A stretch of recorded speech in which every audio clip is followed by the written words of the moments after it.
А зачем вот так вот при всех меня брать и оскорблять? И это было не первый раз. До меня дошла информация, что вас вообще дисквалифицировали от судейства. Вы почему меня обвиняете? Ой, такие вещи говорите. Я вас не обязывал, чтобы вы их куда-то возили. Были ощущения, что ребята сделали ставки на Олимпиад. Я говорю, зуб тебе даю. Давай сейчас позвоним Ермеку Амирбековичу. Пусть он скажет, что он меня тянет. Именно по землячеству.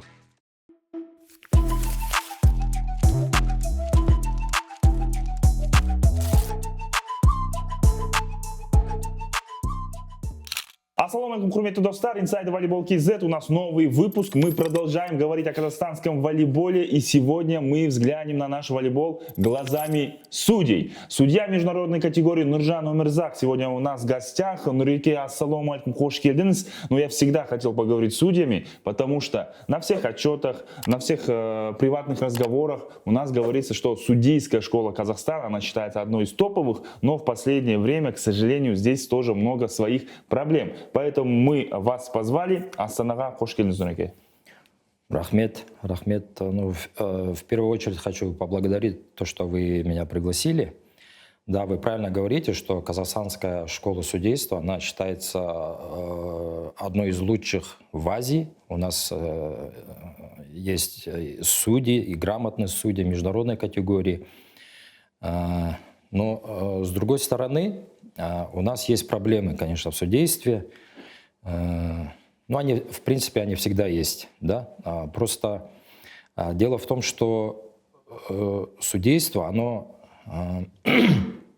оно тоже как бы требует отношения специального, чтобы именно готовить грамотных судей.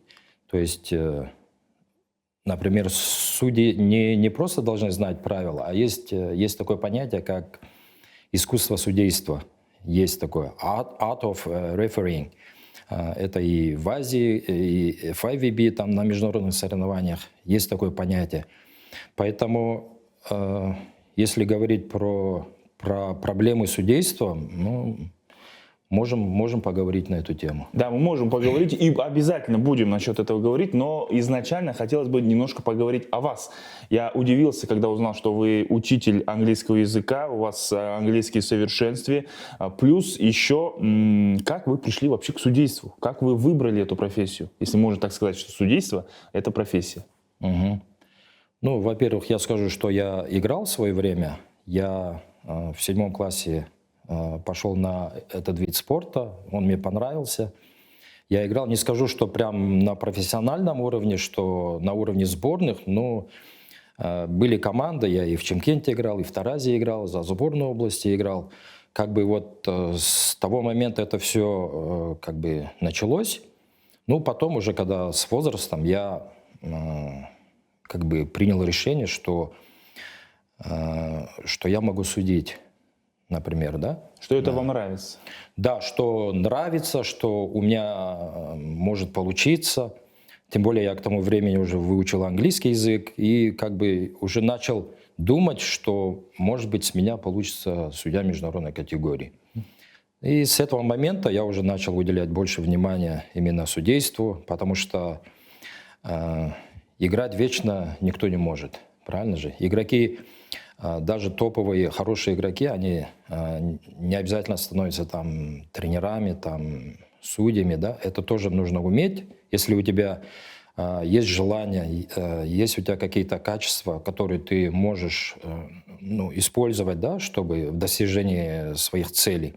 Почему бы и нет, например? Ну, и вот так я для себя это решил. У меня был, тем более, был учитель Мамаш Умарович Умаров, многие его знают. Судья национальной высшей категории, судил Олимпиаду в Москве. Это все его знают, это не только судьи, и международные там организации, федерации, все его хорошо знают. К сожалению, он ушел года 3 назад из жизни.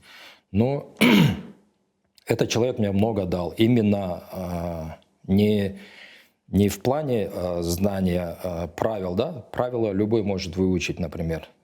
чтобы отскакивал от зубов, там на любой вопрос ответить. А этот человек именно научил меня вот этому искусству судейства. Там много есть нюансов. Это тоже надо уметь судить. Ну, нюансы в смысле, даже вот если две команды какие-то, вот ты знаешь, на эту игру ты выйдешь, кто тренер, кто там игрок, там, как они могут себя вести, не только на площадке, где-то в зоне разминки могут там, да, как себя вести. Вот это все, судья должен это все иметь в виду. И заранее как бы должен настраиваться не только, что вот я знаю правила, если что, я вот так сделал. Судья не должен быть полицейским, например. Да, с одной стороны, хорошо, что ты знаешь правила, но нужно уметь руководить игрой. Руководить, не мешать. Пусть команды сами добьются результата своего, пусть будет справедливо, чтобы не было потом разговора, что судья там ошибся или там где-то предвзято что-то там приняло решение. Вот такого не должно быть. То есть судьи вообще не должно быть заметно. То есть он просто руководит, он даже, наверное, и не контролирует. Просто руководить, вот как течение идет игры, и все, просто нужно зафиксировать там конец ралли, начало ралли, там где-то что-то, если какие-то есть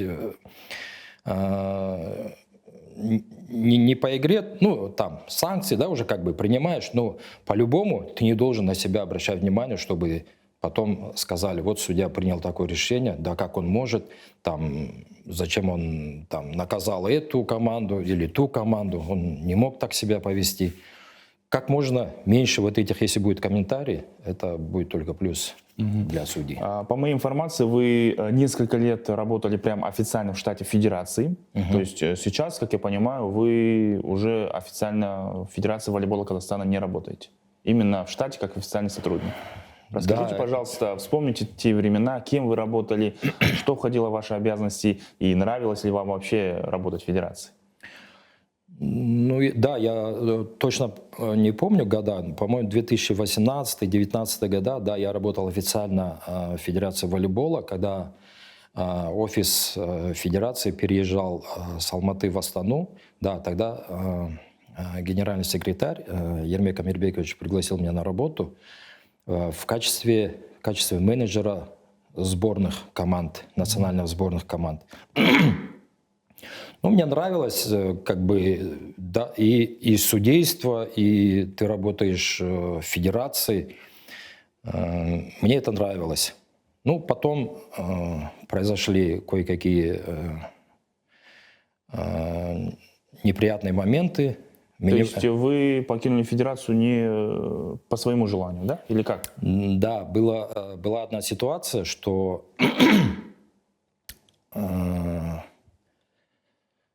там стоял уже выбор. Выбор, то ли мне...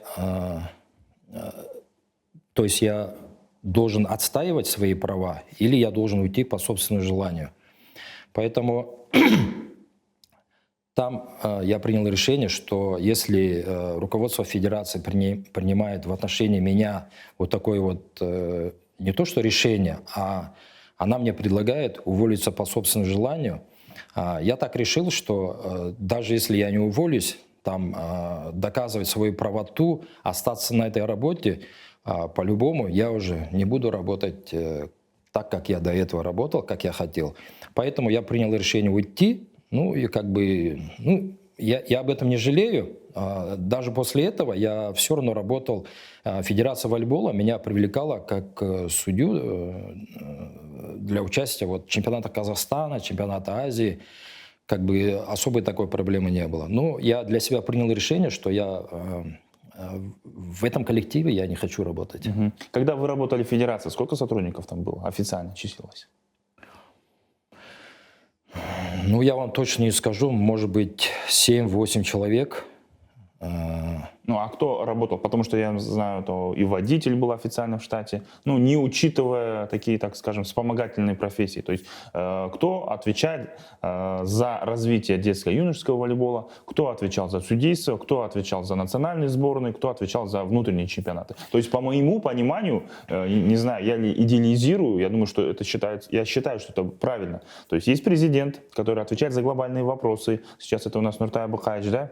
Сейчас у нас в октябре будет новый президент. Есть генеральный секретарь. По-моему, этот человек должен связывать наш волейбол казахстанский с международным, то есть с азиатской конфедерацией, представлять интересы, какие-то лоббировать интересы клубов, потому что мы же знаем, что в последнее время, например, одна страна принимает участие, да, и обязательно с этой страны две команды обязательно участвуют в турнирах, да, например, клубный чемпионат Азии, клубный чемпионат мира, где-то проводить чемпионаты Азии, по каким-то возрастным категориям у нас это все должен отвечать генеральный секретарь. Дальше у него должны быть помощники. Человек, который отвечает за мужской и женский чемпионаты, высшая национальная лига.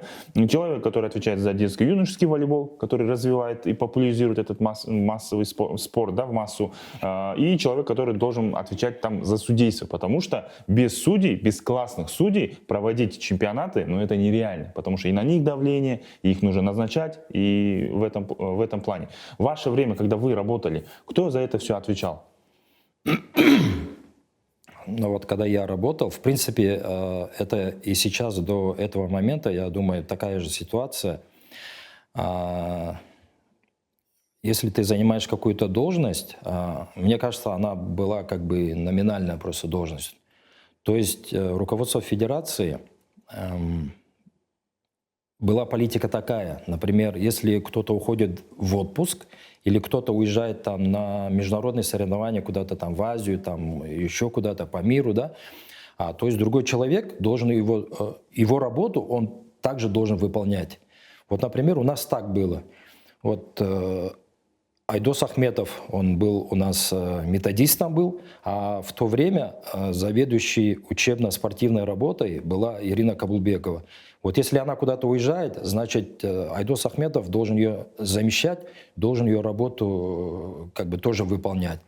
Или Айдос, если куда-то уезжает, я должен, значит, тоже его работу выполнять, да? То есть политика такая была, что взаимозаменяемость должна быть. То есть я хочу сказать, что, например, руководство не ставило такой цели, вот это твоя должность, вот это твоя. И вот насколько я помню, Ермек Амирбекович всегда, он требовал, чтобы если мы не где-то там на соревнованиях, еще где-то, ты должен быть на работе. То есть если там что-то нужно по работе сделать, он может тебе это задание дать. Хотя ты не имеешь отношения к этому. Но он тебя по-любому, если Айдоса нету, он тебя все равно к этому привлечет, ты должен за это как бы ответить за эту работу. И вот так, система вот такая была. А то, что касается там детско-юношеской, я не знаю, здесь занимается вот на данный момент Ирина Кабулбекова занимается этой работой. Я не знаю, Айдос Ахметов занимается этим, не занимается. Вот после того случая Ирина Кабулбекова стала просто методистом сейчас. А до этого она была заведующей учебно-спортивной работой. Это же ниже, да, получается? Да, ее понизили в должности. Но на данный момент этот человек все равно продолжает заниматься назначением судей, детско-юношеский, там, национальная лига, высшая лига, сейчас у нас много лиг. Только она занимается этой работой, назначением судей и согласовывает с генеральным секретарем Ермеком Вербековичем. Вот эти два человека, они занимаются назначением судей. На любого ранга чемпионаты эти два человека занимаются назначением судей. И я не знаю, по каким критериям, но, во всяком случае, до последнего момента у меня проблем с судейством не было. Меня всегда привлекали, особенно Национальная лига. Я, по-моему, кроме Национальной лиги ничего не сужу. Хотя я обращался к Ермеку Амирбековичу, почему вы меня не назначаете главным судьей там, на детские чемпионаты, на дубль, да, там. ну или даже на высшую лигу. Почему я постоянно... Мне, например, уже не интересно первым, вторым судить национальную лигу. Да, я понимаю, там ответственность, это там, если что-то там, какие-то проблемы, это там раздуют. Преподнесят, как, что вот, да, это ваша вина. Да. Нет, ответственности много в любом случае. Ответственности по-любому. Я вот спрашивал, я задавал такой вопрос. Там у нас были накладки, например, с детским чемпионатом. То есть отправить меня на детский чемпионат, который проходит в Таразе, или отправить меня в Павлодар на национальную лигу. Они меня отправляют в Павлодар, хотя я здесь мог отсудить как местный судья. То есть даже в плане экономии, да, средств я мог здесь, здесь я мог остаться. Нет, они меня отправляют туда, когда я задал вопрос, а почему вы сюда меня не отправляете?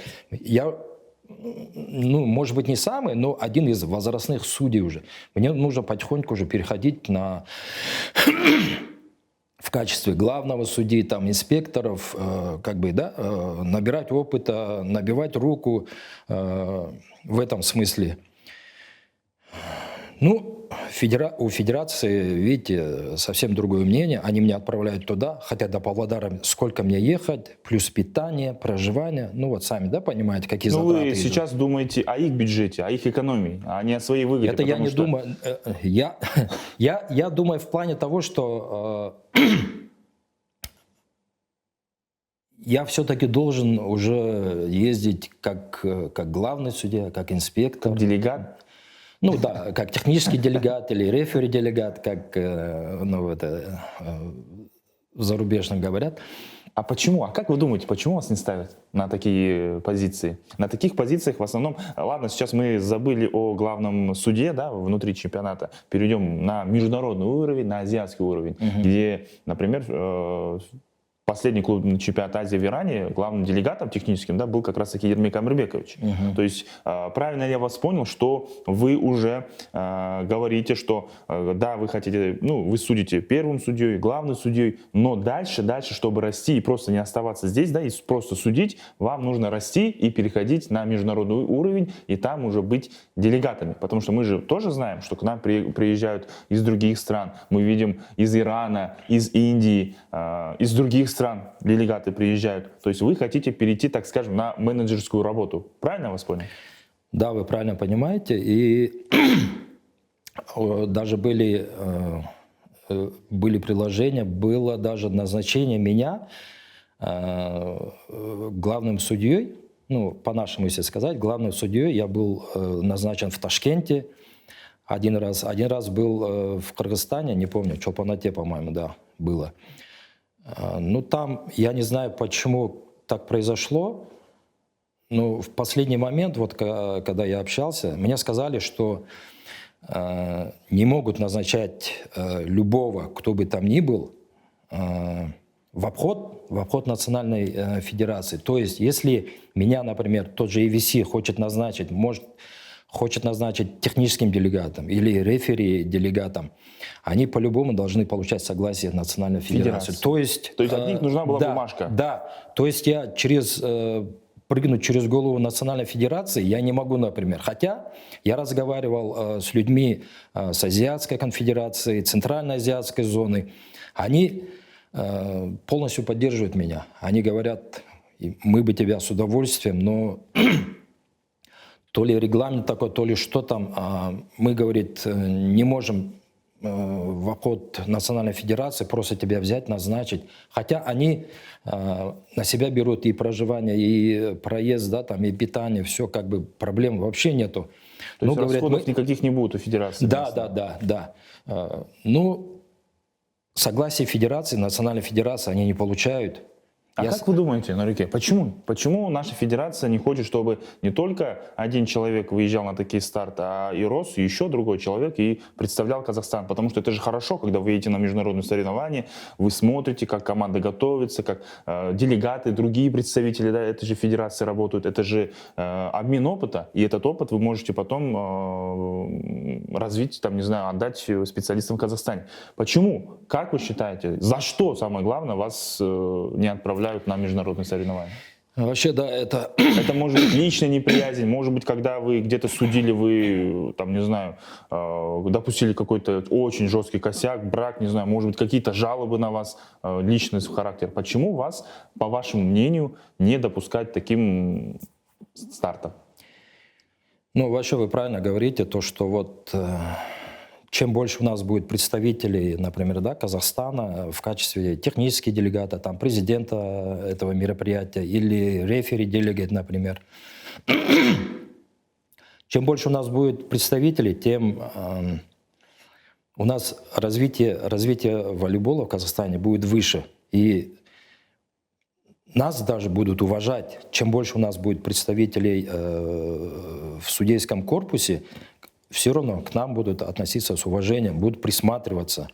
Где-то что-то мы можем, да, подсказать там, про свою команду, что-то там да, не потребовать, ну, хотя бы какое-то влияние мы можем иметь на международной, да, арене, скажем так. Ну, а то, что вот меня не пускают, ну, можно сказать, да.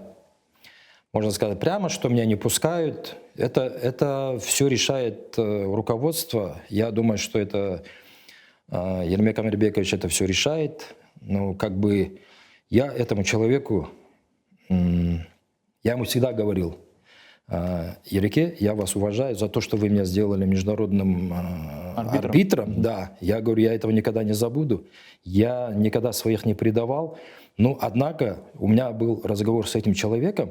Ереке, давайте мы вместе, давайте будем работать. Я через вас никогда не прыгну. Да и уже даже, может быть, и не получится перепрыгнуть. Я по-любому, то, что вы для меня сделали, это святое. Я все с вашего разрешения. Даже меня, когда пригласили вот Чолпан Ату, когда в Ташкент, он даже об этом не знал, что меня пригласили. Я ему позвонил. Ереке, говорю, с вашего разрешения я поеду туда. Ну, как бы, ну, промолчал, ну, значит, человек согласился. Я уехал, ну, поехал. Когда были в Ташкенте, там был тоже неприятный такой момент. Этот человек может вас оскорбить при посторонних людях. Там мы в холле сидели, там тем более узбеки, да, многие, они же все по-русски хорошо же понимают. Этот человек начал оскорблять меня. Там, при всех, как бы, туда-сюда. Ну, я не стал ему говорить: Ереке, ну, если вам что-то не нравится уже, тем более мы, как бы, да, ну, у нас нормальные отношения. Вы могли бы меня потом отдельно, да, пригласить, сказать: ты вот так, будешь делать вот так. Ну, хорошо, это всегда можно обсудить. А зачем вот так вот при всех меня брать и оскорблять? И это было не первый раз. Было до этого, в Алмате было. Тоже при всех идет мат, перемат идет. Ну, разве можно так с людьми обращаться? Надо же чуть-чуть хотя бы этику иметь. Я понимаю, да, мы все знаем, что он и с акимами так разговаривает, он со всеми там, в общем, и вот иранские делегации, да, вот судейский корпус, он там всех уже послал куда уже подальше. Вот я не знаю, как можно с людьми так разговаривать. И вот то, что вы там спрашиваете, ну, это лично мое мнение. Просто он, наверное, не хочет, чтобы я работал в этой сфере.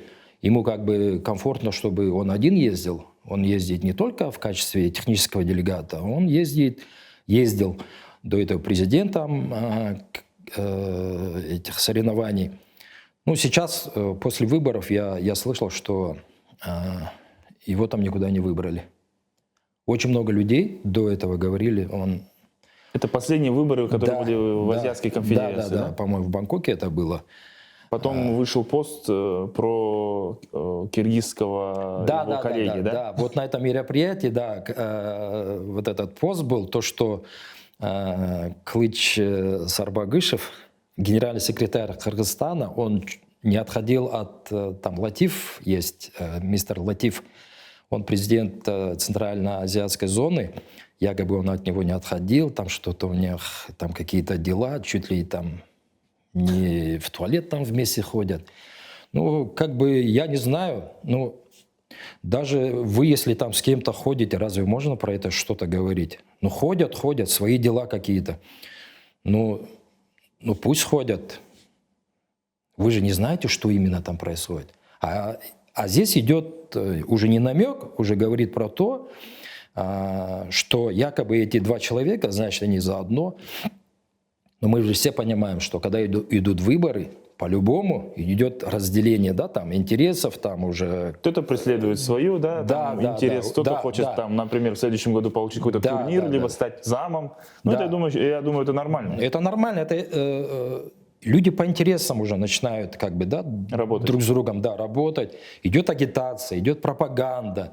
Ну, как бы при любых выборах это всегда как бы считалось это нормальным.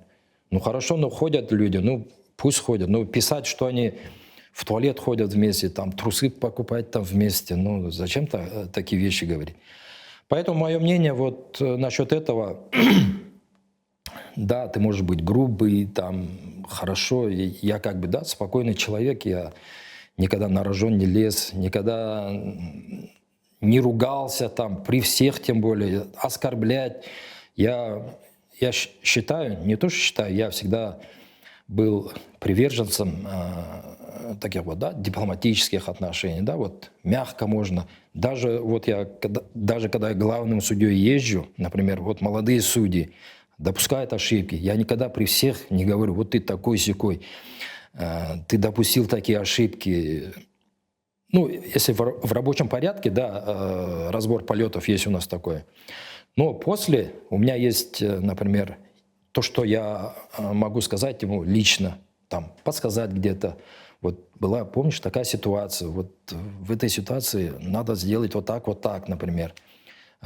Не то, что касаемо правил, а именно вот то, что я говорил, что искусство судейства есть такое. Я всегда подсказываю. И как бы молодые вот наши судьи, которые, да, даже если бы они там что-то говорили за моей спиной, вот он такой-сякой, что он не справляется с работой, я такого, например, не слышал. Меня только благодарили всегда на руке, да, больше благодарят. Не то, что больше, да, все практически все, ну, руке, блин, вам спасибо за там, поддержку, вот вы подсказываете, вы вот всегда дипломатично вот так преподносите, а не так, что там допустил ошибку. Я же тоже мог бы написать там рапорт, да, на имя Кабулбековой, которая у нас занимается назначением. Я бы мог написать, вот это такой допустил вот такую ошибку, давай мы его уберем. Я никогда ни на одного судью такого не говорил. Наоборот, это работа федерации. Именно Кабулбекова Ирина, это ее работа заниматься судейством. Ты должна работать с судьями молодыми, вы должны их воспитывать. Вы не только проводить семинары, да, вот обязать там один раз в год, чтобы вы должны участвовать в семинаре, вы должны заплатить столько-то, столько. 25 тысяч тенге, по-моему. Да, я сумму не знаю, я как бы не участвую в этом семинаре. Хорошо, нас еще освободили. Вас освободили, да? Ну, международников освободили, как бы, и то это было под вопросом. Хотя мы выезжаем на AVC, да, соревнования, мы там проходим эти семинары. То, что мы там проходим, и то, что здесь мы проходим, нам достаточно того, что мы там проходим. Нас тоже тестируют, проводят вот семинары, да, мы там проходим. Если мы здесь еще будем проходить семинары, ну, хорошо, они не додумались еще нас, это, чтобы мы проходили, и с нас еще собирать эти деньги. Там, я не знаю, как эти деньги собираются, там, платятся ли налоги, уходят ли эти деньги на покрывание, например, аренды актового зала, там, игрового зала, да, чтобы провести практику, например. Ну, как бы это не моя работа, пусть занимаются это уже, компетентные органы. Да, внутренние органы займутся. По моей информации, обязательно, когда вот, даже когда вот проводят такие семинары, например, они провелись, там, не знаю, где они проходят, в Астане, Где еще проходил, вот на вашей памяти? Сейчас уже больше начали В регионы выезжать? да, в регионы Вот, начали выезжать. По моей информации, ну, ребята тоже говорят же, что говорят, когда, если, например, в Таразе, да, допустим, такой-то семинар, обязательно актовый зал, обязательно спортивная аренда зал должна именно принимающая сторона. То есть от федерации никаких там вливаний на это нет. Не знаю, правда или нет. Это, как говорится, за что купил, за что я и продал. Информация у меня такая. Ну, если честно, я тоже такой информацией не владею, но, скорее всего, когда выезжает инструктор, да, вот по судейству. А инструктор это он уже один человек же. Это Ирина Кабулбекова у нас. Она причем является инструктором и судейского корпуса, и тренерского, кстати, тоже. Она проводит и тренерские курсы. Тоже не знаю, там, какие условия она проводит, но не буду ничего говорить. Но мне кажется, что с вот этих денег вряд ли она что-то платит там за аренду, там даже, может быть, ну, я не буду утверждать, но, скорее всего, принимающая сторона, они обеспечивают ее проживанием, питанием, да, в общем, предоставляют все условия, чтобы инструктор, чтобы он ни в чем не нуждался, чтобы все было готово. Но это лично мое мнение, я не могу утверждать. Ну, я именно вот по судейскому корпусу я вот хотел отметить, раз проводятся такие вот семинары, да, вот последний чемпионат, который я провел детский в Таразе, выяснилось, что не все судьи знают протокол, элементарно протокол. Это человек, который, например, мы же знаем, что есть судьи, да, их двое, да. Главный, первый, есть два фланговых, да, судьи, как его про них говорят? Флажки, боковые, флаговые судьи. Флаговые. Есть еще судьи, которые их штук 4-5 сидят они за столиком. Да. Кто-то счет, кто-то объявляет, кто-то пишет протокол, фиксирует протокол. И вы сейчас про этого судью, да, кто фиксирует там очки, желтые карточки, замены, правильно? Это секретарь называется. Секретарь называется, да. Ну, как бы... А судьи, это перво-наперво, они должны знать этот протокол. То есть каждый судья, который на вышке, он должен проходить снизу, с секретаря? Обязательно. Вот я тогда удивился, ну, в принципе, я не в этот раз только удивился, а я до этого знал. Ну, как бы я молчал, да, ну, как бы не моя работа, но есть федерация, да, пусть занимается этой работой. Но просто как бы сейчас я уже хочу об этом сказать. Раз вы проводите... Федерация проводит семинары, судейские семинары, а потом мы узнаем, что судьи не знают элементарного протокола. Я говорю, там у нас бывают такие ситуации, когда и первый, второй судья, он должен сесть за протокол. У нас может не хватать, например, секретарей, да? Они говорят, ну, Руген, ну, можно мы не будем там? Или мне нужно посидеть, я посмотрю, потом вспомню. Это твой хлеб, как ты вспомнишь? Ты же, когда хлеб кушаешь, ты же не вспоминаешь, что это хлеб. Ты должен это все знать. И бывают вот такие ситуации.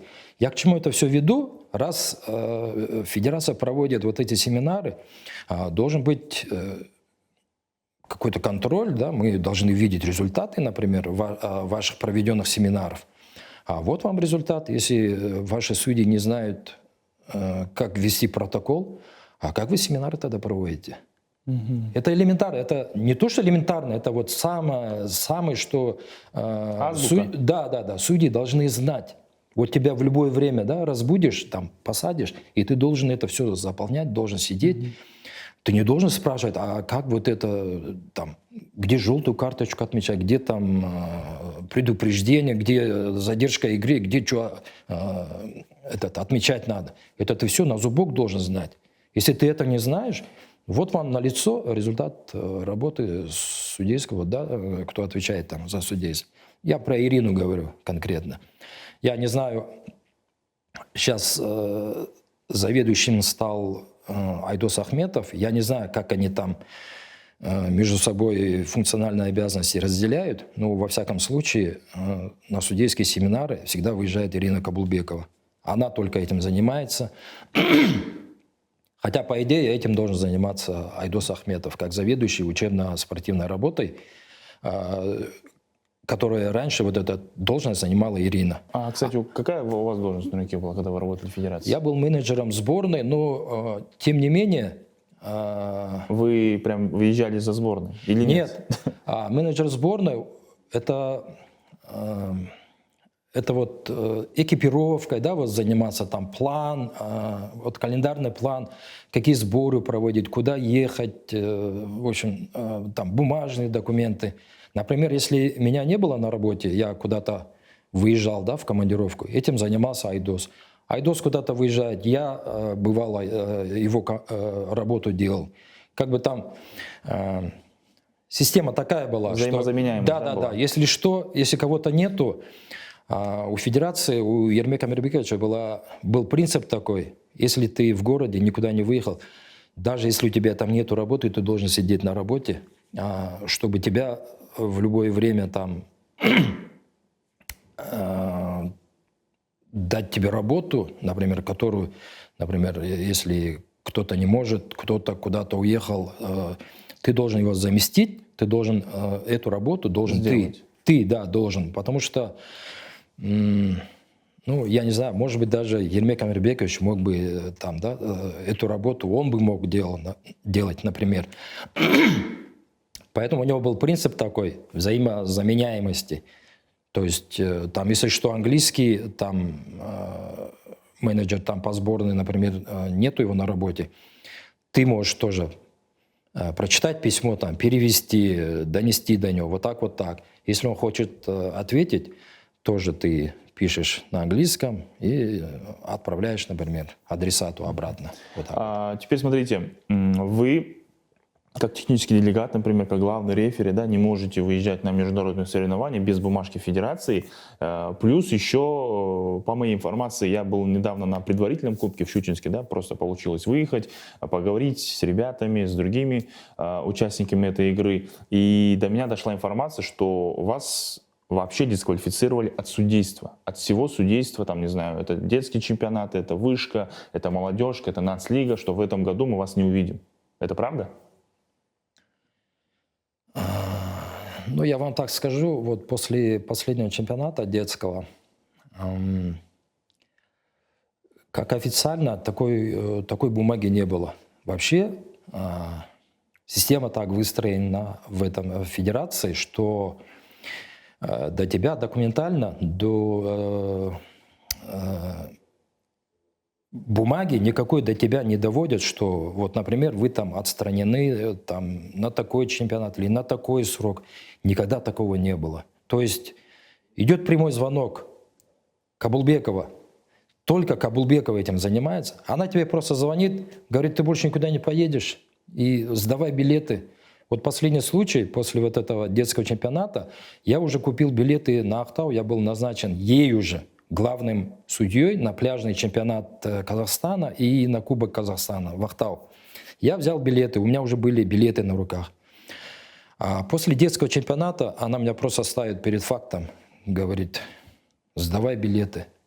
А я сказал, эти билеты невозвратные, как выходить с этой ситуации? Я написал письмо официально на имя генерального секретаря. Он уже получил это письмо, но от него пока ответа нету. Я буду ждать, а потом, я буду уже другие меры принимать.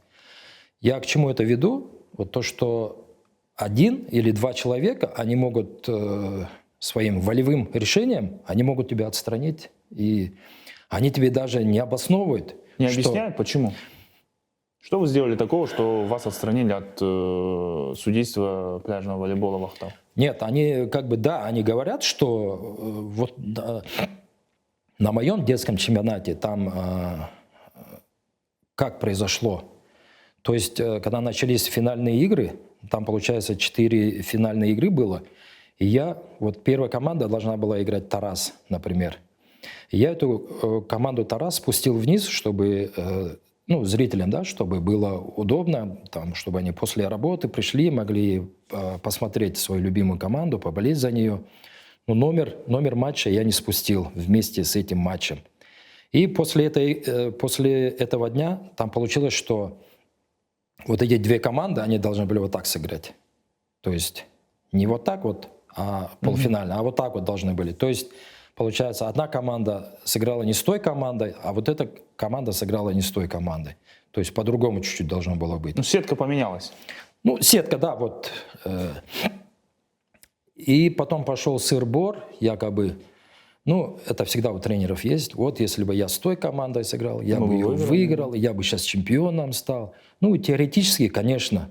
Я тоже могу сказать, теоретически, да, ты же проиграл. И эти обе команды, они 0-3 проиграли в чистую в этих полуфиналах. Они поначалу, да, мне говорили, ну, Реке, мы должны были вот с той командой, да. Ну, у тренеров есть такое. Если бы вот так, может быть, я чемпионом бы стал. Потом они, тренера, успокоились. Все, говорят, ну, Реке, проблем никаких нет. Вот эти две команды, которые выиграли в полуфинал, они в финале, они вышли в финал, да, и там сыграли финал. Эти две команды, которые вот проиграли в полуфиналах, они за 3-4 тоже сыграли. Ну, как бы проблем нету. Тренера, никаких претензий не было уже. Они сказали, ну, Реке... Ну, приняли все, да, забыли, да, приняли. Да. Даже до этого, до игры, они сказали, ну, Реке, ладно, бывает, что там, ничего страшного. Тем более детский чемпионат. Мне даже вот до EVC дошло, они говорят, почему тебя из-за вот этого детского чемпионата там отстраняют? Как такое может быть? Может, до этого были еще такие моменты, прецеденты? Не только это стало, например, там, то есть ваши ошибки по сезону, и это стало уже пиком, и вас уже отстранили? Или это первый раз такой косяк? Именно. Ну, в принципе, есть, да? Именно в отношении меня, да? Именно в отношении вас. То есть, в принципе, да, это ошибка, ее нужно признать, да, вы ошиблись, но если эта ошибка одноразовая, да, то отстранять прям... За это, я думаю, что это неправильно, потому что вы же не один там работаете. А почему вообще главный судья должен это все делать в сетке? Это же должен делать менеджер, там, не знаю, как называется, вот человек, который отвечает за протокола, секретарь, да? Да. Секретарь турнира, это же он все же должен делать? Нет, главный секретарь, да. То есть судьи, вы же должны только отвечать за судейство? Хороший вопрос. Я вот на эту тему тоже хотел сказать. У нас в Таразе, например, да, вот с главными секретарями чуть-чуть вот проблема есть. Поэтому вы правильно говорите, что этим должен заниматься главный секретарь. Но я как бы сам человек такой, я вот стараюсь, если у меня есть возможность, я стараюсь сам это все сделать. Угу. Ну, по идее, да, главный секретарь должен был мне принести эту сетку, показать, я должен был проверить и как бы, да, завизировать, все нормально. Как бы вот так вот. Ну, а здесь есть еще другая проблема. Вот то, что я говорил, когда меня отправляют, меня выгоднее отправить на национальную лигу, чем на детский. А на детский чемпионат они отправляют, вот других молодых судей отправляют. И вот это, я считаю, что это неправильно. Вот, почему? У вас же есть бэкграунд, у вас же есть опыт, у вас есть мастерство, так скажем, и вы можете судить и работать с командами намного высшего уровня. А детские пусть судят молодые судьи, нет? Нет, там, я вот к чему это говорю, то что, например, я как главный судья, я не такой опытный, например. Да, я национальную лигу там сужу, да, там и женщин, и мужчин, там и кубок, финалы, там все сужу. Но нашей федерации выгодно, чтобы я там лучше, чтобы, если вдруг там какие-то моменты, чтобы я мог решать, лучше я там буду, чем меня отправлять там на детский. А на детский они отправляют молодых. Я вот к чему это говорю, то что на детском чемпионате у меня не такой вот опыт. И, возможно, вот из-за этого, из-за неопытности произошел вот этот конфуз произошел. Я не спустил вот эту игру, да, вниз. Но я не считаю, да, я согласен, да, это мое было упущение, то, что я вот так вот сделал, я местную команду спустил там на 4-ю игру, может быть, не надо было, может, надо было оставить, Тарас пусть играет первым. А у людей же сразу мнение идет, раз он вот так сделал, может быть, у него там какие-то интересы были, там еще что-то, предвзятость какая-то.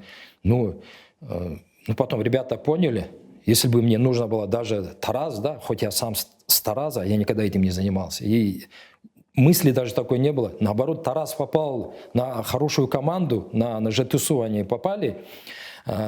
И ЖТСУ там 3-0, ну, можно сказать, вынес их, там вообще проблем нет. Если бы мне надо было, я, может быть, Тарас на другую команду какую-нибудь, да, вывел бы, чтобы они там повыше место заняли. Как бы вот так вот. Я к чему это говорю? То, что я, например, как главный судья, вот за 2 года я всего лишь в самом начале прошлого года выехал, на дубль, по-моему, был. И вот в этот раз только на детский я выехал. Я к чему говорю? То, что, например, может быть, у меня, да, опыта нету такого. Если бы я был опытнее, например, да, вот как вот молодые судьи у нас выезжают, может быть, вот этой оплошности не случилось бы, например. И я считаю, что меня как бы можно было уже привлекать на главным судьей на дубль, там, на детские чемпионаты уже как бы... То есть готовить вас к следующей ступени, да? Да. Чтобы я как главный ездил, руководил, там, организацией занимался, вот так вот. Нет, нашей федерации нужно, чтобы я ездил на национальную лигу. А по финансам это выгоднее ездить на национальную лигу, либо быть там где-то на детском турнире главным тренером? Да, где выгоднее? Да, хороший вопрос. Вот как раз в прошлом году у нас был тур, ну, правда, не в Таразе, а вот в Мирке был, да, ну, по-любому, Мирке это считается же наш район, они могли меня оставить вот в Мирке главным судьей. Там получилась накладка у нас, и национальная лига, и детский чемпионат в одно время проводилось. Меня отправили в Павлодар на национальную лигу, когда я мог бы здесь отсудить. Они могли сэкономить на мне, на проезде, на питание, там, на проживание, в общем, на всем. Нет, они отправляют меня в Павлодар, это идет и проживание, и питание, суточные пути, проезд. Я не знаю, там какая разница, но даже можно не считать, да, мы примерно знаем от Тараза, чтобы доехать до Павлодара, сколько, и если бы я здесь остался. А в Павлодар они могли какого-нибудь другого судью, даже вот Даурен, по-моему, есть там Шашпаев, он бы мог судить, например. Хотя они до этого его привлекали уже, хоть он, по-моему, или национальный он судья, или национальный судья высшей категории, я точно не помню, но они могли его привлечь, например. А лично для вас, например, вы остаетесь в Мирке, вы едете в Павлодар, лично для вас какой гонорар выше будет? Или одинаковый по деньгам? Там, здесь в Павлодаре неделя 100 тысяч тенге на руке вы получаете, здесь в Мирке вы получаете, там, образно, 60 тысяч тенге. Может быть, они думали, что вы больше заработаете там? Я не думаю. Судьи. Какой Нет, вообще? я не думаю, что они думают, да, о моих финансах. Я еще раз повторюсь, это, скорее всего, наша федерация подстраховывается. Лучше Умирзака отправить на национальную лигу, вдруг там какие-то что-то будут моменты, он всегда решит там. Чем, например, там другого мы судью отправим, да, молодого какого-нибудь. И он поплывет, потом скажет, что и судейство у нас плохое, да? Да, возможно. Видите, насчет финансов я не знаю, может быть... Нет, ну на руке по-другому вопрос. Знаем, сколько вы зарабатываете от одного тура национальной лиги? Примерно, не надо говорить прям там 1200, 300. Примерно, сколько вы зарабатываете? Это выгодно вообще быть судьей, уходить от 7 на неделю, судить, нервничать? Сколько вы зарабатываете? По-моему, я сейчас вот вспомнил, мне кажется, на детских соревнованиях больше, по-моему, даже зарабатываешь, чем на национальной лиге. Я вот не помню, в национальной лиге дирекция развития спорта платит или не платит. Ну, плюс-минус. Ну, я вам так скажу тогда. Если на детских, то, получается, дирекция развития где-то платит... Ну, может, 130, 100, может, 150, вот так. Это за неделю, да, вы соревнования получаете? Да, а там, в национальной лиге? Да.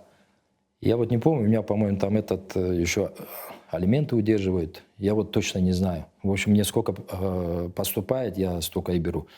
А федерация на детских, по-моему, они там то ли 10 тысяч, что ли, всего лишь от силы там платят.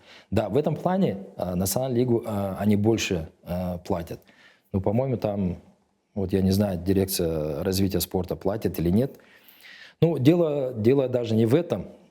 Я вот как бы хотел заострить внимание, то, что федерация должна проделывать работу не только проводя семинары, да, должна работать с молодыми судьями, должна не только... Поехал, да, там вот давайте в Кызылорде проведем, там кто хочет, давайте приходите, деньги платите. так, мы проведем там, все, короче, разбежались. А с другой стороны, вот эти же судьи, которые они там были, они допускают ошибку и потом тебя отстраняют. Еще подумать тебя, насколько отстранить. Они сами могут решить.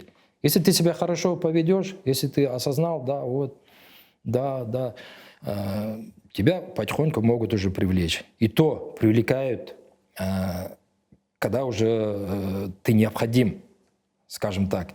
Когда Никого уже, нет. Да, когда уже судей не хватает, они потихоньку начинают тебя привлекать к этому.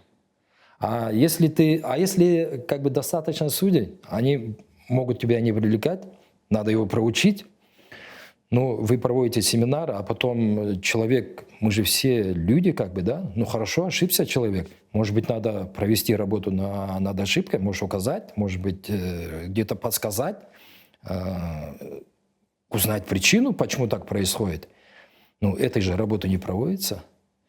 А работа федерации – провести этот семинар, а если ты где-то оступился, тебя просто дисквалифицируют, и все. И неизвестно, на какой срок. Тебе, как бы, да, бумагу не дают, там, не уведомляют, что ты из-за такого-то там проступка, ошибки, ты там дисквалифицирован на такой-то срок. Ничего такого нету. Здесь идет просто звонок. Человеческий фактор. Просто один человек хочет отстранить, он отстраняет, правильно? Да. То есть без объяснения, причина это может быть просто вы не нравитесь. Правильно понимаю? Ну, может быть, даже и так. Я, правда, не буду говорить, что, может быть, там и личные какие-то. Хотя я вам могу сказать, я с Ириной очень долго, очень много раз я с ней сидел, разговаривал, как она меня обвиняла. Якобы Ермек Амирбекович тянет меня именно по судейству. Ну, он с Мирке, по-моему. Земляк? Земляк, типа, да, вот он тебя тянет, он то делает, это делает. И знаете, вот постоянно вот эти вот разговоры, ну, как бы, ладно, там, промолчишь, все-таки женщина, как бы вот так. У меня много было таких ситуаций, и постоянно вот это идет обвинение. Да вот, да Ермек, там, туда-сюда. Я говорю, зуб тебе даю, давай сейчас позвоним Ермеку Амирбековичу, пусть он скажет, что он меня тянет, именно по землячеству. Пусть он скажет. А почему ты у него не спрашиваешь? Почему бы тебе не прийти к нему, не спросить, Ереке, вы вот так делаете или не делаете? Вот почему вы Мирзаха тянете, привлекаете там к тем или иным там соревнованиям? Видите, здесь он как бы меня тянет, потому что ему нужно национальную лигу, чтобы я судил. А туда он мне не дает уже идти. У него, значит, другие свои какие-то интересы, да. Видите? И сколько раз я с ней вот так вот ругался. Потом у этого человека, у Ирины Кабулбека, есть такое негласное правило, когда она приезжает на тур куда-то, вечером обязательно местный судья, он должен пригласить ее на ужин. Не ее, а вот судейскую, да, коллегию, вот этот коллектив. Откуда это взялось? Ну, может быть, еще советских времен. Она мне сколько раз вот так вот говорит, вот, ты нас не встречаешь, ты вот это не делаешь, то не делаешь. Хотя я знаю судей, к которым приезжаешь в город, да, вот к ним, они также не встречают, но к ним она как-то лояльно относится, она и не напрягает их, а вот именно ко мне, когда в Таразе проходит у нас тур, она начинает меня напрягать. Почему ты не встречаешь, почему ты не водишь? Хотя руководство клуба после каждого игрового дня они возят ее. Не ее, а вот судейский, да, этот корпус, возят на ужин, там, хорошие рестораны. Ну, как бы, я потом, после такого отношения, я перестал с ними ходить на этот ужин. Она начала меня, ей же надо теперь за что-то зацепиться, а ты почему с нами не ходишь, говорит. Да потому что меня руководство клуба начинает мне говорить, вот, мы должны там твоих судей возить, там, в рестораны возить. Я тоже ругался с руководством клуба нашего Тараза. Вы почему меня обвиняете? Такие вещи говорите. Я вас не обязывал, чтобы вы их куда-то возили. Если вас Кабулбекова напрягает, что вы повезли ее на ужин, Это ваши проблемы, я здесь при чем? Почему вы говорите «ваши судьи» или «твои там судьи»? Они не мои, они такие же, как и вам. Да. Интересно, конечно, взаимоотношения федерации, да и сейчас продолжаются. Ну, не знаю, это уже как от коммуникации зависит, от своего построения, от своего взгляда. У меня вот следующий такой вопрос интересный. Нарики, вот вы только что затронули тему, да, то, что, например, обязывают клубы принять, да, там образом, но потом же эти клубы могут подумать, что если вот мы вот приняли, классно, к нам и отношения к нашей команде будут по-другому.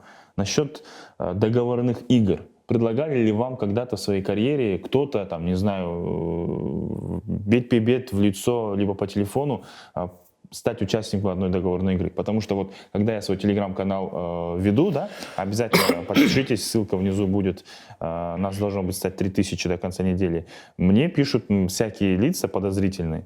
Вот вы знаете о казахстанском волейболе больше, поговорите с клубами, будут хорошие гонорары, нам нужно организовать договорной матч, я сразу блокирую, все, и дальше нет. Я этим занимаюсь, это мне неинтересно, я за чистый спорт. В вашей карьере были ли такие моменты, намеки хотя бы? От клубов, от директоров. Не говорите имен, я знаю, что, ну, наверное, нельзя, неэтично. Не то, что можно, по идее, но были ли в вашей карьере такие моменты?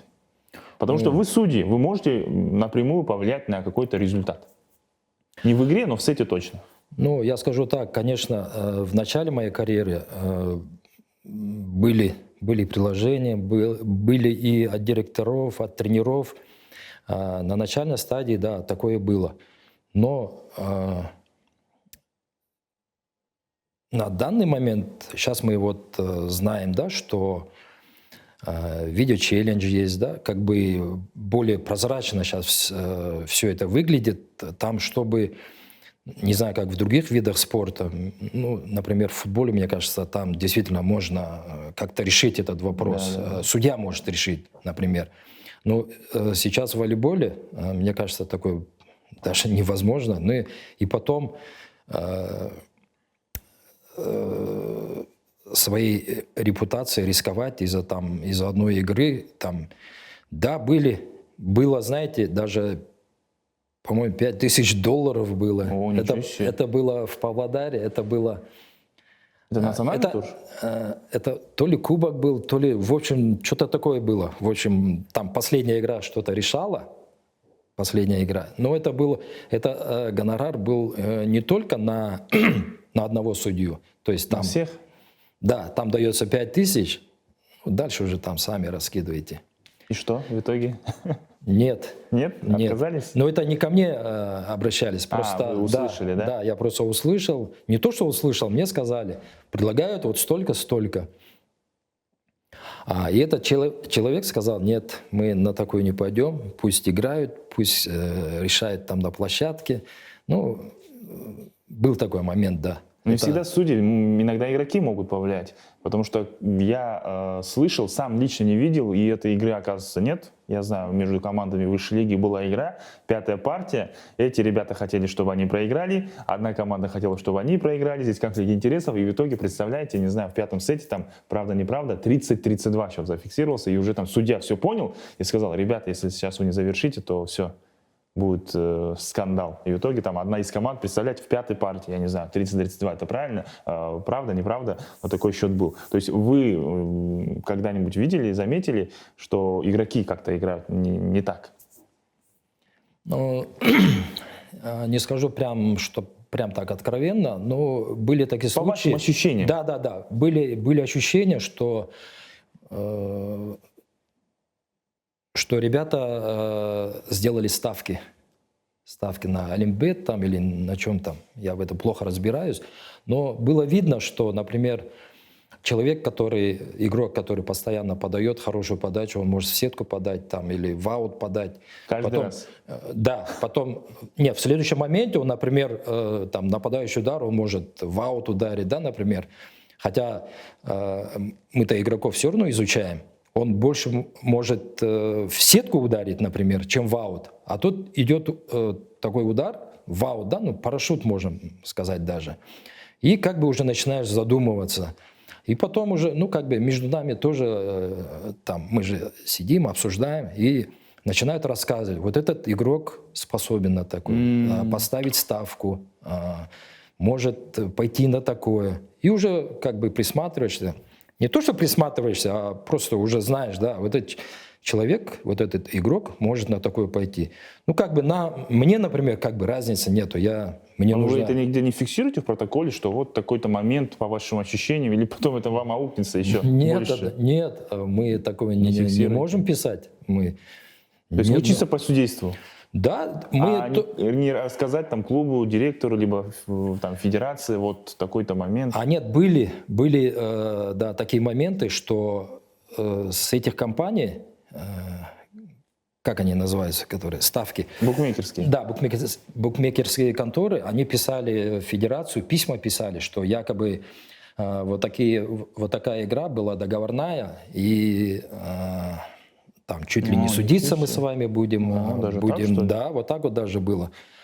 Ну, насколько вот я знаю, потом был ответ от федерации, что мы как бы не можем это контролировать. Единственное, по-моему, федерация писала, может быть, даже не писала, а было устное предупреждение клубу этому или тренеру этого клуба, что есть подозрение, что договорной матч у вас, да, что вы делали ставки, и потом, ну, как бы затихало, а потом смотришь в другой лиге, например, да, опять там такая же ситуация, и звонят там, из России могут звонить, да, потому что раньше, если игроки делали ставки здесь, они сейчас там через Россию, ну, в общем, через зарубежные страны. То есть такие разговоры есть, да? Есть. Были, во всяком случае, сейчас я не знаю, сейчас у нас сезон только начинается, ну, как бы все равно соблазн такой есть. Ну, обязательно нужно изучить этот момент, да. У игроков есть. Просто, видите, как бы, как доказать это? Ну, это нереально доказать. Ну, конечно. Это если прям вот так не поймаешь, да, по телефону, там, не знаю, да. там, если при общении, диктофон, это доказать нереально. Это не только в волейболе, это во всех видах спорта. Ну, это наша проблема. Потом даже там, по-моему, пытались вот через зарубежные страны как-то выявить. По-моему, даже и были такие ситуации, там говорили, что игроки такой-то команды делали ставку, там, ну, большие ставки, когда это же как бы сразу подозрительно, что... На одно событие, там, образно, очень такая большая, да. Ну, видите, ставки. За руки же никто не ловил, а у них-то есть информация, что, например, из Казахстана, там, с такого-то города сделали ставку там на вот такой вот матч, например. И, ну, просто, видите, доказать это очень трудно. Как вы думаете, что изменит наш волейбол? Ну, в принципе, я насчет судейства сказал, но, может, я повторюсь, просто нужно с нашими судьями больше работать. С нашими молодыми судьями просто не все судьи, например, могут высказывать свое мнение в отношении там, да, федерации, в отношении именно инструктора по судейской работе, например. Идет какое-то давление, вот это нагнетание, если, то есть авторитарно, да, идет режим такой, что если ты вот так не будешь, значит, ты больше судить не будешь.